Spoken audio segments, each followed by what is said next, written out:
Oui, comme évoqué tout à l'heure par notre collègue Lionel Boucher, que j'associe donc à notre question, je voulais revenir sur quelque chose qu'on a vu non seulement dans la presse, mais dans la décision 266 qui était présentée au rapport 60.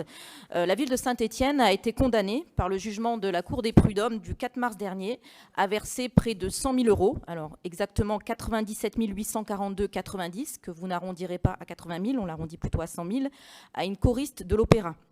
Cette personne, en effet, a travaillé pendant 40 ans pour l'Opéra de Saint-Étienne en enchaînant les contrats précaires sans avoir d'autres employeurs. Les prud'hommes ont donc logiquement condamné la ville à requalifier ces contrats en contrats à durée indéterminée avec astreinte pour la ville.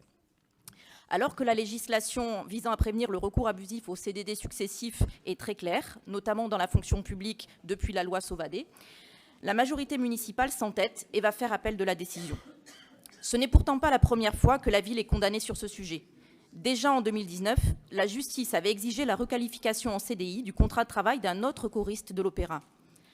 À nos yeux, il est difficilement compréhensible qu'un employeur public souhaite faire perdurer une situation manifestement illégale au regard du droit du travail, d'autant plus lorsqu'il s'agit d'une source de souffrance pour une personne qui a ici été maintenue dans la précarité tout au long de sa vie professionnelle.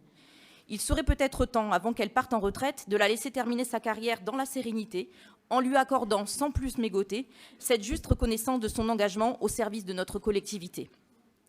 Mais au-delà de ce cas individuel, nous pensons à tous les personnels de notre opéra qui se trouvent dans une situation similaire aujourd'hui. Il nous avait été indiqué par M. Chassot-Bénet que des négociations avec les agents de l'opéra étaient menées afin de mettre la ville en conformité avec le droit, notamment sur le plan salarial. Nous n'avons pas eu d'informations sur le résultat de ces négociations. Pourriez-vous nous indiquer où elles en sont? En revanche, nous découvrons dans la presse ou dans nos rapports que la justice rattrape notre collectivité sur le plan des contrats de travail. Et au final, ce sont les contribuables stéphanois qui devront payer le coût de ce rattrapage, comme nous l'a prouvé le résultat du jugement du 4 mars 2024.